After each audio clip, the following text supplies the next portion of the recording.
Wake up, it's Means Morning News.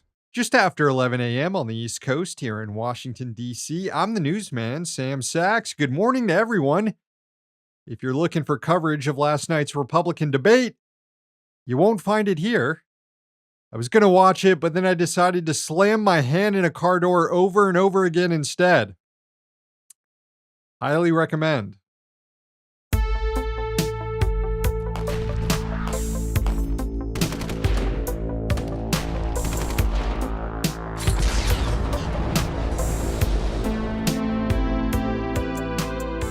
The United Nations Human Rights Commissioner Volker Turk visited the Rafah crossing on the border of Egypt and Gaza on Wednesday, and afterward, he described what he saw. Quote, "In Rafah, I have witnessed the gates to a living nightmare. A nightmare where people have been suffocating under persistent bombardment, mourning their families, struggling for water, for food, for electricity and fuel. My colleagues are among those trapped and among those who have lost family members, suffering sleepless nights filled with agony, anguish, and despair." Turk went on to accuse Israel of committing war crimes. Quote, "The collective punishment by Israel of Palestinian civilians amounts also to a war crime, as does the unlawful forcible evacuation of civilians. We have fallen off a precipice. This cannot continue." Palestinians living in Gaza have now gone more than a month without sufficient access to clean water, food, or fuel. Medical personnel in the besieged enclave have made an heroic effort to keep the lights on in hospitals to care for the constant stream of victims from Israeli bombardment. But one by one, hospitals are losing this struggle and are being forced to shut down due to lack of energy and supplies. The Al-Quds hospital announced this week it had run out of fuel and was cutting off most of its services in order to preserve energy for only the most essential tasks. Al Jazeera reported that the hospital is down to using small generators that provide only enough electricity for 2 hours a day. The spokesperson for the Palestinian Red Crescent, which operates the hospital, described the situation to the news outlet, quote, "We have about 500 patients inside the hospital. We have 15 patients in the ICU. They are wounded and on respirators. We have newborns and incubators. We have 14,000 displaced people, the majority of whom are women and children." They added that in addition to the energy crisis, the hospital is under constant threat of bombardment. Quote, "We're talking about shelling about 15 meters from the hospital building. Most of the buildings around the hospital have been almost completely destroyed. The bombings are getting closer and closer to the hospital, and we fear a direct hit to the hospital." It is difficult to get a full grasp of the horrors unfolding in Gaza because many of the journalists who would normally be tasked with getting information out have been killed in the IDF assault. Committee to Protect Journalists reported that at least 39 members of the news media have been killed since the bombing began October 7th. The committee provided a list of names, and what stands out the most is how many of the journalists have been killed not while out on assignment covering the war, but while at home with their families. For example, there's Mohammed Abu Hasira, quote, "killed in an airstrike on his home in Gaza along with 42 family members." Mohammed al-Jaha, quote, "killed in an airstrike on his home along with his wife and 2 daughters." Mohammed Abu Hattab, quote, "killed along with 11 members of his family in an Israeli airstrike on their home in Khan Yunis." Nazmi al-Nadim, quote, "killed with members of his family in an airstrike on his home in the Zaytun area." The list goes on, and it's evidence that journalists are being targeted by the IDF. This week, South Africa became the latest country to cut diplomatic ties with Israel and accused the Netanyahu government of committing a, quote, genocide. But here in Washington, the U.S. government continued its unwavering support for Israel's war against the Palestinian people. This was White House National Security Council spokesperson John Kirby just yesterday. The National Security Advisor, Jake Sullivan, met today at the White House with former Israeli Prime Minister Naftali Bennett, covering all those same issues, making sure that the former Prime Minister knew straight from our National Security Advisor how staunchly we're going to continue to stand by Israel as they continue to defend themselves. The emerging consensus around the world is that Israel is, in fact, committing war crimes, that it is carrying out a campaign of genocide. Not only that, the governments around the world that are assisting Israel are culpable too. Last month, the Center for Constitutional Rights released a legal memo that detailed how individuals in the U.S. could be complicit in a genocide.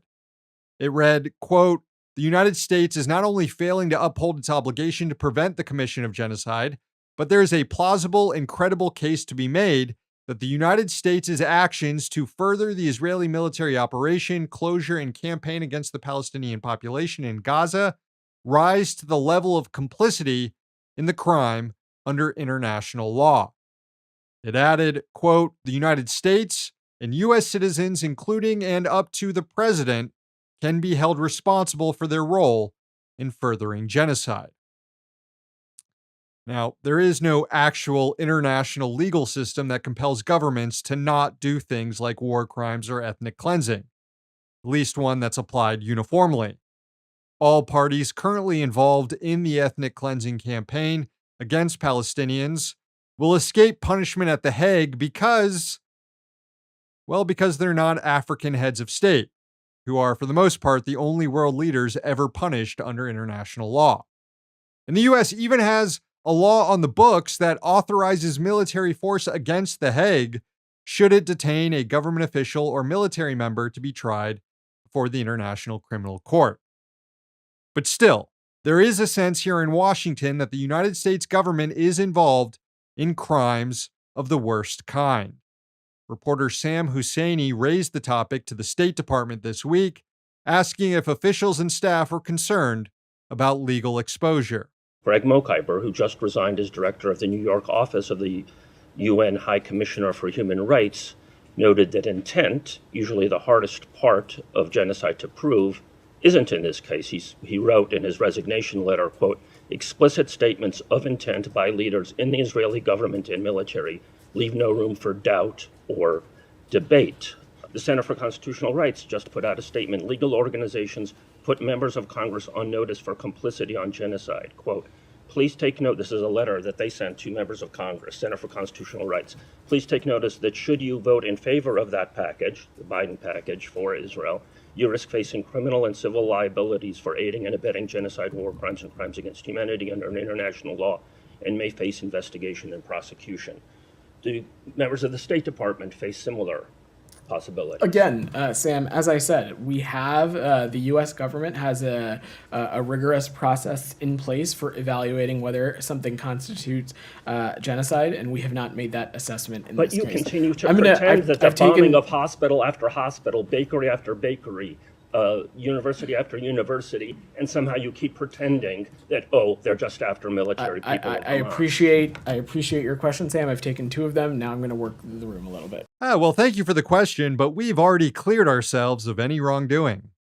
Next.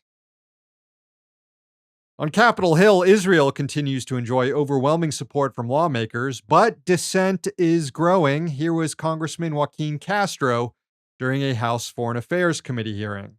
Do you know how many missiles have hit Gaza now? An area that's 141 square miles. I asked that of either witness. Congressman, I don't have the specific number of airstrikes at my disposal. The latest estimate that I saw was about 20,000. And as far as I can tell, there have only been about 5 hostages that have been released. It seems to me that Prime Minister Netanyahu is prioritizing collective punishment over the release of hostages. But they also directly struck an ambulance. They struck refugee shelters 2 or 3 times. How do we explain that as we take votes for support? As we try to assess the situation, I think just as the world is aghast at the barbarity of what happened October 7th, the world also looks at that and ask the question about why an ambulance, why 30-something members of the press have been killed, why 4,000 or 5,000 children have already been killed. Well, if it's weighing so much on your mind, Congressman, may I suggest signing on to the Ceasefire Now resolution? You still haven't done that yet. On the Hill, we're also seeing congressional staffers now breaking from their bosses. Whether concerned by their own legal exposure or just driven to act by their own humanity, more than 100 staffers walked off the job on Wednesday to demand a ceasefire in Gaza. They held a vigil for the 10,000 plus Palestinians killed so far under Israeli siege and bombardment. A statement released by the group Congressional Staff for a Ceasefire read, quote, "Most of our bosses on Capitol Hill are not listening to the people they represent. We demand our leaders speak up, call for a ceasefire, a release of all hostages, and an immediate de-escalation now."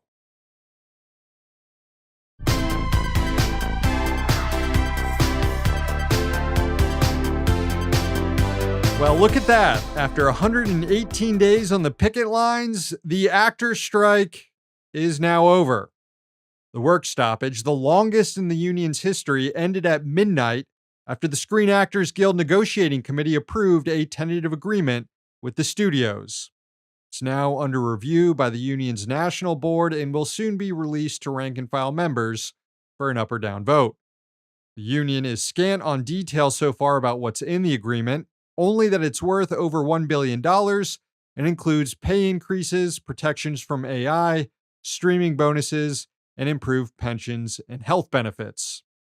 It's estimated that the strike cost Hollywood $6.5 billion, so it would have been far more advantageous to the ownership class to just have cut a deal 100 days ago. But capital concedes nothing without a fight. Meanwhile, there's news of another labor agreement, this one out of Las Vegas. The city's culinary union, which represents tens of thousands of hospitality workers at major hotels on the Strip, announced a tentative deal with Caesars Entertainment just ahead of a strike scheduled for Friday that would have shut down Sin City. That strike might still happen, though, because deals remain elusive with other hotels like MGM and Wynn Resorts. However, the existence of a tentative agreement with Caesars raises the prospects of a deal emerging with the other companies. The union said it feels cautiously optimistic that an agreement will be reached ahead of the strike deadline. If a strike does happen, though, they should put Scabby the Rat on the Vegas Sphere.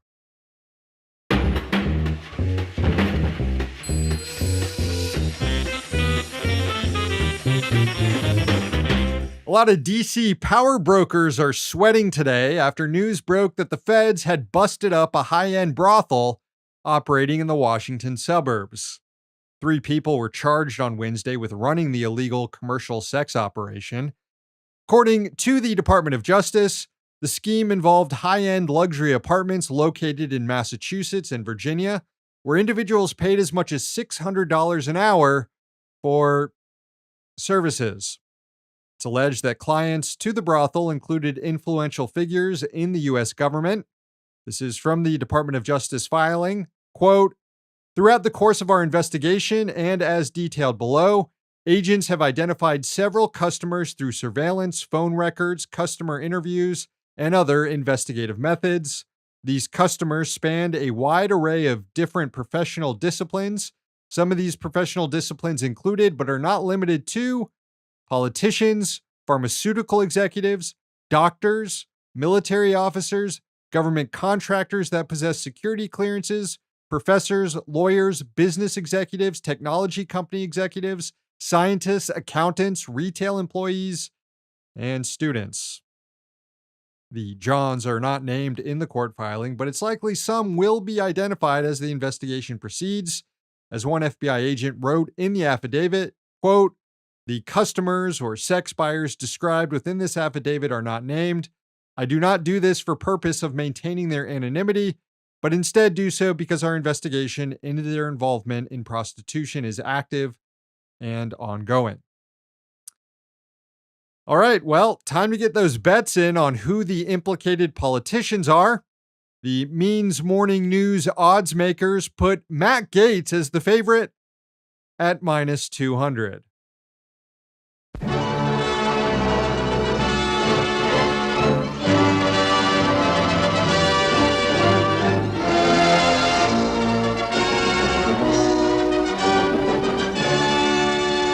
It's Thirsty Thursday.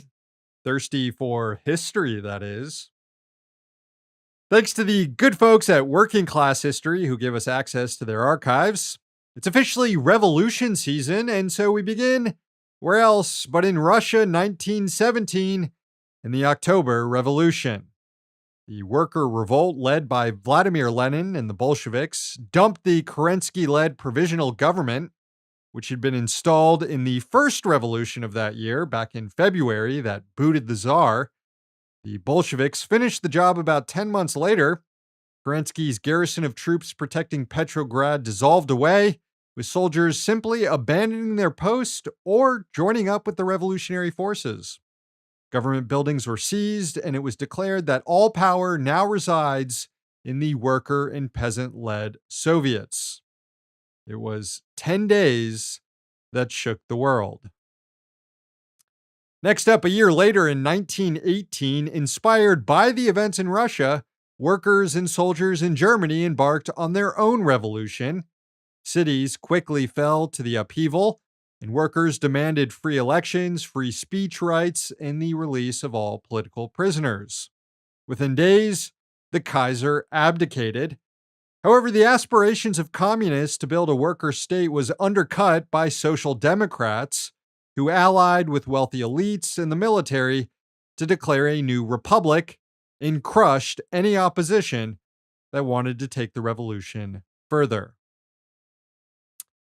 And now we'll turn stateside 1 year later in 1919 when the FBI, watching what had happened in Russia in the prior years, attempted to suppress left-wing socialist fervor in the U.S. with a series of violent raids. They would be known as the Palmer Raids, named after the Attorney General at the time, A. Mitchell Palmer.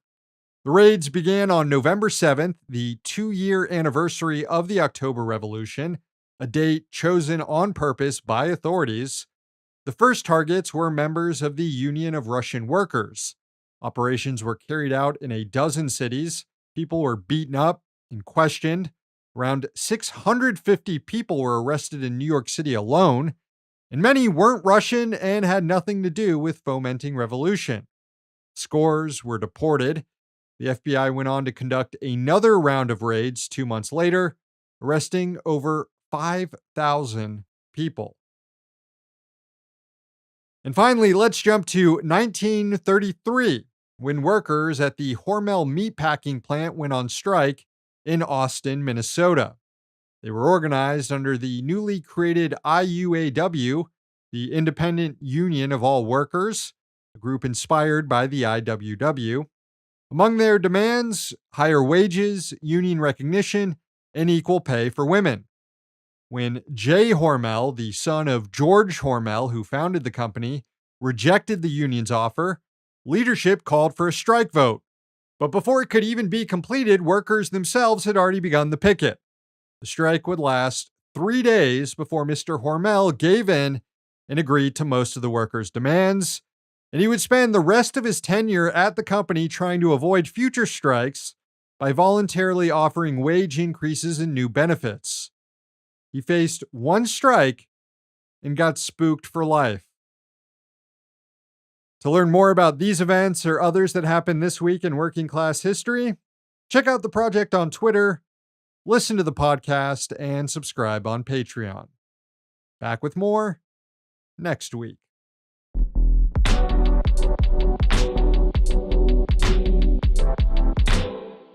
Hey, tomorrow is Veterans Day, and if the federal government isn't working, then neither are we.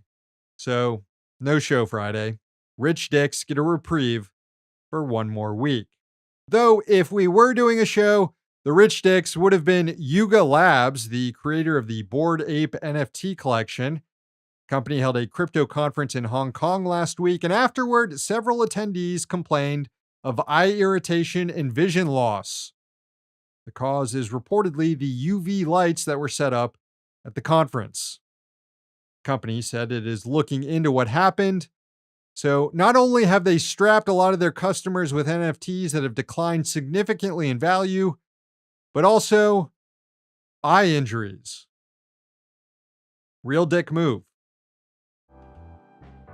Okay, friends, the show ends this morning with a sunrise from Utah. It was sent in by Nathan from Canyonlands National Park. Enjoy.